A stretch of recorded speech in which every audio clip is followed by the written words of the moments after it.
Halo guys, welcome back again to my channel bersama saya Hansen di sini dan seperti biasanya setiap harinya saya akan buatkan video seputar cryptocurrency. Apa kabar kalian hari ini semuanya? Semoga dalam keadaan yang baik-baik saja. Di video hari ini kita bakalan membahas 24 jam terakhir apa yang sedang terjadi ke Bitcoin. Kenapa kita melihat banyak sekali pergerakan yang zigzag sehingga akan sangat sulit sekali untuk kita trade, dan tentunya kita bakalan bahas juga apa yang bisa kita expect untuk beberapa waktu mendatang.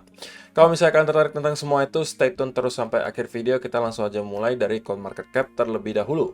Per hari ini secara global market cap kripto berada di angka 1,17 triliun dolar atau turun sekitar 1,52%. Nah, di top 10 coin sendiri sebenarnya keadaannya dominan berwarna merah, satu-satunya yang hijau dan juga menjadi top performer hari ini adalah Solana dengan kenaikan 1,81% ke 19,88 dolar. So, itu adalah outlook sementara dari beberapa top coin yang ada. Kita sekarang langsung aja masuk ke data dan berita terbaru hari ini. Nah, dengan adanya pergerakan zigzag di Bitcoin, teman-teman, kita sempat melihat Bitcoin retest ke area high terakhir 31.400 sampai 500-an. Kemudian kembali dibanting ke kurang lebih area 30.000 dolar. Dengan adanya hal tersebut, kita melihat 24 jam terakhir itu angka likuidasi sebesar 171 juta dolar, teman-teman. Dan dominan itu adalah dari arah long, 69,82%. Dan kalau misalnya kalian perhatikan, memang dominan itu adalah dari Bitcoin ya. So, sekali lagi teman-teman, dalam keadaan Bitcoin yang masih sideways seperti ini, sangat amat tidak bijak bagi kalian terutama yang merupakan traders untuk mengambil setup menggunakan leverage yang terlalu besar. Sekali lagi, kalau misalnya kalian mau trading, sebenarnya saat-saat yang paling harus kalian waspadai adalah ketika sideways. Kalau sedang trending, itu enak kita trade-nya, karena pergerakannya biasa dominan ke satu arah. Tapi kalau sideways, itu dia bisa bolak-balik sampai berkali-kali. Kalau teman-teman tidak bisa memanage posisi dalam keadaan sideways, kalian bisa kemakan banyak kali gitu loh. Sehingga mungkin profit yang sudah kalian hasilkan selama berbulan-bulan terakhir ketika sedang trending, itu bisa aja hilang dalam sekejap hanya karena kalian memaksa untuk trading ketika Bitcoin dalam keadaan sideways. Mungkin itu bisa menjadi pertimbangan untuk kalian untuk stay away from the market terlebih dahulu dan cuma ambil setup yang secara risk and reward itu baik. Kalau misalnya ada di tengah-tengah, ya udah kita skip dulu aja deh. Kecuali kalian scalper itu masih oke. Itu pun kalian harus hati-hati. Kalau misalnya scalping, otomatis kalian harus super disiplin terhadap stop loss dan juga take profit kalian. Begitu ya. Nah, lalu apa sih alasannya kenapa kita bisa melihat Bitcoin itu pergerakannya zigzag kemarin? Selain kemarin karena ada data dari Amerika Serikat yang muncul, terutama data dari ADP Employment Change dan juga Initial Jobless Claim yang membuat market bergerak zigzag. Oke. Ada juga satu hal lain yang nanti bakalan kita bahas. Cuman saya pengen reminder dulu untuk kalian bahwa nanti malam pukul 19.30 waktu Indonesia Barat, kita juga kemungkinan besar bakalan kembali mendapatkan semacam volatility. Alasannya sesimpel karena nanti malam kita akan mendapatkan data unemployment rate dan juga non-farm payrolls. Nah, untuk sementara unemployment rate itu diekspektasikan muncul di angka 3,6%. Oke. Which is berarti kita kembali ke dalam range unemployment rate dalam kurun waktu kurang lebih setahun terakhir. Dari Juni tahun 2022 sekali lagi teman-teman, kita hanya bergerak di range 3,4 sampai 3,7. Tidak pernah break dari area tersebut. Setiap kali ke 3,4 kita kemudian naik, setiap kali ke 3,7 kita kemudian turun. Nah, pertanyaannya, apakah this time will be different? Untuk sementara tentunya ekspektasinya masih akan sama, kita akan kembali ke 3,6. Tapi kalau misalnya kita berasumsi bahwa data yang keluar tidak sesuai dengan ekspektasi dan kita justru melihat ada peningkatan, misalnya ke angka 3,9, 4% atau 4,1, maka bagi saya itu harusnya akan menciptakan semacam reaksi positif di market. Oke.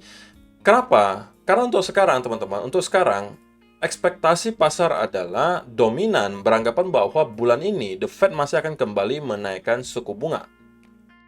Tetapi kalau unemployment rate itu mengalami kenaikan yang lumayan signifikan, maka kemungkinan kita juga bisa melihat The Fed akan mempertimbangkan lebih lanjut. Apakah masih perlu nih untuk kenaikan suku bunga berikutnya? Karena sekali lagi tujuan mereka itu ada dua, teman-teman. Yaitu dalam mengontrol inflasi dan juga mengontrol tingkat pengangguran di Amerika Serikat. Oke, yang mereka mau memang sekarang melihat tingkat pengangguran sedikit tinggi dan melihat inflasi konsisten menurun. Dan kalau misalnya kedua hal tersebut terjadi, maka mereka ya sedikit banyak bisa menyatakan bahwa oke, cara yang kita lakukan sudah works gitu. Sudah ada hasil yang kita bisa lihat. Dan untuk sementara belum terlalu signifikan di tingkat pengangguran. Mereka maunya tingkat pengangguran itu naik lebih tinggi gitu, teman-teman. Tapi untuk sementara belum berhasil.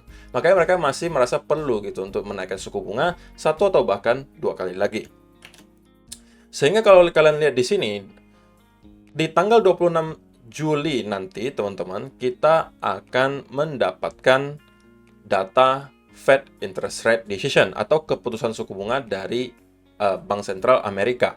Nah, di sini kalian bisa lihat konsensus menyatakan bahwa dominan 91% bahkan itu ekspektasinya adalah the Fed bakalan kembali menaikkan sebesar 0,25%. Hanya ada 8,2% saja yang masih merasa bahwa the Fed sepertinya sudah cukup menaikkan suku bunganya. Dan angka ini itu dinamis, teman-teman. Kadang-kadang bisa setiap hari berubah.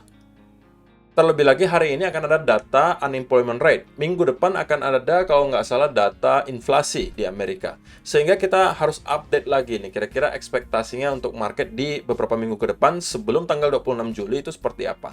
Tapi untuk sementara dominan merasa bulan Juli ini The Fed masih akan kembali menaikkan suku bunga sebesar 0,25%. Yang berikutnya, nanti Fed Interest Rate Decision sudah akan ada di September. Jadi Agustus itu skip, lanjut di September, tanggal 20. Dan untuk pertemuan September 2023, untuk sementara gitu ya, konsensus merasa bahwa dominan akan stay di angka 5,25 sampai 5,5. Tetapi sudah tidak jarang yang merasa mereka akan menaikkan sekali lagi, sampai bahkan 5,5 sampai 5,75.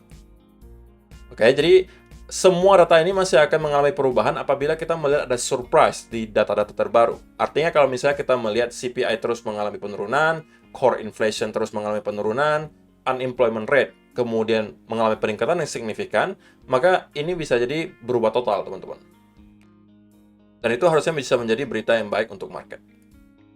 Oke? Nah, sekarang kita bahas spesifik soal Bitcoin. Tidak hanya karena ada data yang keluar kemarin yang menyebabkan Bitcoin kemudian mengalami pergerakan yang zigzag, tetapi kalau misalnya kita lihat liquidity heat map juga, kita bisa melihat, teman-teman, bahwa memang di sekitaran area 31.300 sampai 500-an dan juga di area $30.000 itu banyak sekali orang-orang yang menaruh stop loss di sana. Maka tidak heran kita melihat market maker itu seenak-enaknya gitu. Nyampe ke area 31.500 untuk menjemput sebagian, walaupun tidak semua, sebagian stop loss. Karena mereka juga bakalan tahu, teman-teman, kalau misalnya mereka sampai naikkan terlalu jauh, bisa saja FOMO para orang-orang yang sebelumnya belum sempat masuk ke Bitcoin itu bakalan masuk dan mereka akan kesulitan untuk menurunkan harga. Maka mereka pas-pasin aja nih di 31.500, kemudian kembali dibanting sampai ke area 30.000. Alasannya kenapa? Karena di sana juga ada likuidasi yang cukup besar. Oke, tapi yang kalian perlu jadi catatan adalah bahwa kita masih melihat ada tersisa nih likuidasi yang cukup besar di sini. Nah, pertanyaan selanjutnya, apakah market maker akan kembali menaikkan harga ke area tersebut untuk menjemput stop loss yang berada di sana? Ya, kita mungkin baru akan tahu jawabannya dalam beberapa hari ke depan. Atau bahkan malam ini bisa, karena akan ada unemployment rate.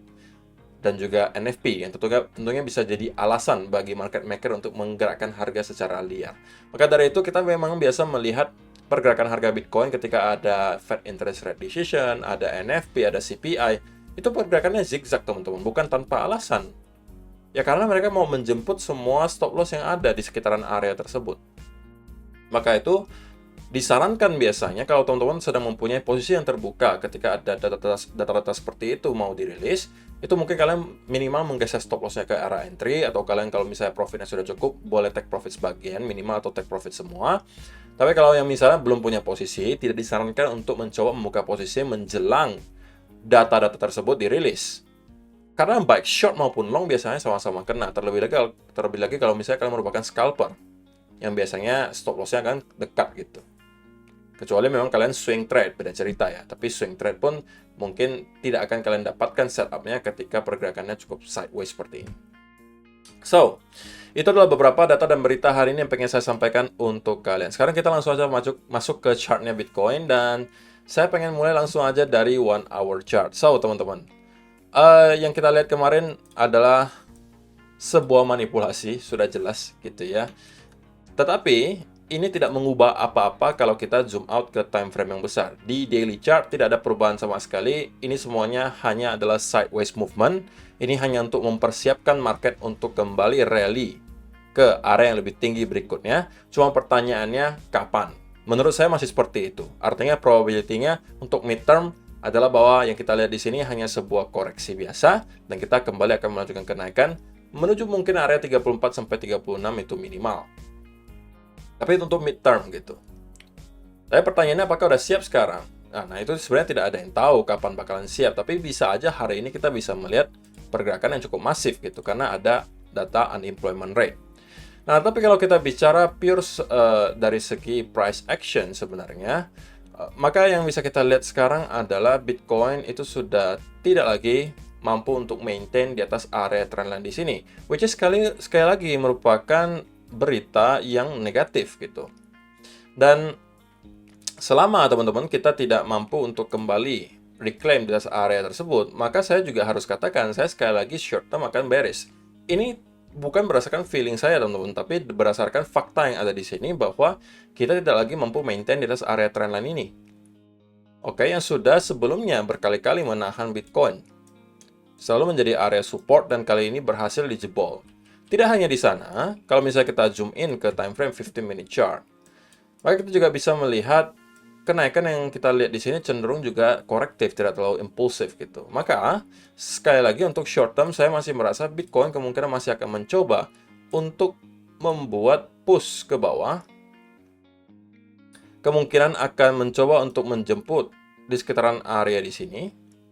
Kalau misalnya itu sampai terjadi, teman-teman, maka sekali lagi, ini justru akan menjadi peluang bagi saya untuk mencari setup long. Nah, kalau kita bantu misalnya dengan area Fibonacci di sini, maka kita tahu juga di sekitaran area di sini juga kita sudah dekat dengan area 0,382 Fibonacci retracement. Maka ini areanya, oke? Dimana saya akan mencoba untuk mencari peluang untuk long. Karena bagi saya, kenaikan yang kita lihat di sini itu cenderung sangat impulsif, teman-teman. Sehingga biasanya kalau pergerakannya sangat impulsif seperti yang kita lihat di sini dan juga di sini, koreksinya biasanya nggak bakalan dalam-dalam banget gitu. Oke, sehingga itu yang saya expect juga terjadi di sini. Kalaupun kita akan koreksi lebih dalam, harusnya tidak akan dalam-dalam banget. Terlebih lagi kalau misalnya kalian zoom out dan ngelihat ke sebelah kiri, kalian juga akan ketemu di sini memang sebelumnya merupakan area resistance juga. Flip menjadi support, dan kali ini kita juga bisa jadi area support lagi di sini. Jadi ini area yang sangat krusial menurut saya, dan ini akan provide menurut saya sebuah setup dengan risk and reward yang baik. Oke, kalau misalnya teman-teman yang mencari peluang untuk setup long dalam bentuk swing gitu ya, ini mungkin bisa menjadi area yang kalian perhatikan, dan saya juga pribadi akan perhatikan area tersebut. Nah, tetapi teman-teman, kalau misalnya Bitcoin justru tidak pengen untuk drop lebih jauh dan sudah pengen reverse lagi dari sini, dan mungkin menjemput likuidasi lagi yang tadi kita lihat di sekitaran area di sini, maka yang minimal mau saya lihat terjadi di Bitcoin adalah kita kembali reclaim di sini, kemudian membuat bullish continuation pattern. Ini akan saya coba untuk mencari peluang long juga sama. Sedangkan untuk short, untuk sekarang bagi saya tidak worth it untuk diambil. Alasannya sesimpel karena dari segi risk and reward, itu untuk sekarang tidak lagi terlalu memadai. Sebenarnya kemarin saya sempat melakukan short juga di sekitaran area di sini. Kayak persis di sekitaran area topnya, karena saya melihat Bitcoin kesulitan untuk mampu maintain di atas area tersebut. Dan ini memang setup yang sangat amat high risk gitu ya, tapi saya udah siap dengan resikonya dan saya ngerti cara manage posisi tersebut, sehingga tidak ada masalah bagi saya gitu. Oke, tapi kalau kalian cenderung konservatif, saya rasa beberapa setup yang tadi itu bisa kalian jadikan sebagai setup berikutnya untuk kalian manfaatkan. Sedangkan untuk short, saya pribadi tidak terlalu sarankan untuk kalian lakukan sekarang. Saya pribadi juga mungkin tidak akan lakukan hal tersebut, karena saya akan lebih condong mencari peluang untuk long. Kecuali, teman-teman, kecuali kita kemudian sudah start untuk membuat high baru lagi, tapi manner-nya dalam manner yang korektif, dan kita kembali closing di bawah area ini mungkin saya bisa akan mencari peluang untuk short lagi. Tapi untuk sementara, itu masih terlalu jauh mungkin untuk dibicarakan, dan yang kita lihat di sini, memang short term saya masih bearish, karena kita breakdown dari area di sini, sehingga saya merasa kita akan mencoba untuk nge-retest di sekitaran area di sini. Kalau ini yang kita lihat, saya akan mencari peluang untuk long. Sesimpel itu, teman-teman. Oke, tapi untuk short term, selama kita tidak mampu reclaim dari area ini, saya short term bakalan bearish. Dan kalau misalnya kalian nekat untuk short, ya sebenarnya tidak ada yang mempermasalahkan gitu. Tidak ada yang mempermasalahkan kalau memang kalian yakin kita akan reject dari sini. Tapi untuk sementara setup-nya itu tidak ada, teman-teman. Ya kecuali mungkin kalian nanti akan melihat semacam double top misalnya, atau triple top bahkan. Ini mungkin bisa kalian manfaatkan. Tetapi sekali lagi risk and reward-nya itu tidak terlalu memadai. Sehingga bagi saya tidak worth it untuk diambil. Dan sekali lagi teman-teman, tidak wajib bagi kalian untuk setiap hari berada di market. Kalau memang belum ada setup yang terlalu baik, tidak ada setup yang terlalu rapi, kalian boleh aja kok refreshing dulu gitu. Nggak usah setiap hari berada di market. Daripada kalian memaksa setiap hari masuk, tapi kemudian banyak loss-nya, kalian bisa menghilangkan semua profit yang sudah kalian hasilkan dari sini misalnya. Itu perlu menjadi pertimbangan juga. Jadi kalian jangan hanya berfokus, wah saya bisa hasilkan segini nih kok dari trade ini. Tapi kalian tidak pernah pikirkan yang arah sebaliknya. Bahwa kalian juga bisa loss segini kalau misalnya kalian maksa untuk masuk. Fokus juga ke resikonya, teman-teman. Jangan hanya fokus ke seberapa yang bisa kalian buat gitu loh. Itu juga karena itu juga penting gitu. Kalau kalian tidak berfokus ke resikonya, tidak berfokus ke seberapa yang bisa kalian lose gitu ya. Kalian bisa dalam sekejap mata menghilangkan semua profit yang sudah kalian hasilkan. Nah, kalian boleh mencoba untuk memaksa di trading ke dalam keadaan sideways. Yang saya tidak sarankan sebenarnya. Dan kalian kemungkinan besar akan merasakan hal tersebut. Walaupun saya tidak doakan ya teman-teman, tapi ini saya ingatkan saja. Supaya kalau misalnya tidak ada setup yang menurut kalian rapi, tidak ada setup sesuai kemauan kalian, stay away from the market terlebih dahulu. Oke, so itu aja yang perlu saya sampaikan di video hari ini. Terima kasih untuk kalian yang sudah menonton sampai selesai. See you in the next video. Bye-bye.